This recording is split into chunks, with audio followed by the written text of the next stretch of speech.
জল ভরে এনেছিস, ওর মধ্যে জল ভরেছে, দিয়ে এখন খাচ্ছে। যা ফেলে দে। না ওরকম ভালো না, ফেলে দাও যাও। ওটা ওই যে ট্যাঙ্কির জল খাচ্ছিস? হ্যাঁ ট্যাঙ্কি থেকেই তো বললি, আমি কলের আওয়াজ পেলাম। বেসিনের জল থেকে বললি, বেসিন থেকে পড়েছিস তো? ওটা আমি ধুচ্ছিলাম।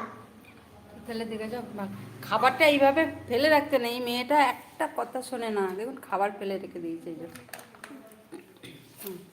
খুব দারুণ খেতে বন্ধুরা। বেসিন থেকে, বেসিনে জল ভরেছে, দিয়ে সেই জল খাচ্ছে। কেন ভাবছি এখানে রক্ত খাচ্ছে? আপনারা বলুন বেসিন থেকে ট্যাঙ্কির জল কি খাওয়া উচিত বাচ্চাদের? না, পেটে ট্যাঙ্কি পরিষ্কার করা নেই, কতদিন পরিষ্কার করা নেই জানিস? ট্যাঙ্কি পরিষ্কার করা নেই, অনেক দিন ধরেই পরিষ্কার করা নেই। এই ট্যাঙ্কির জল খাওয়া কি উচিত? জল আছে, ওই বোতলে জল আছে, বোতলের জল খা। যা ওইটা ফেলে দে।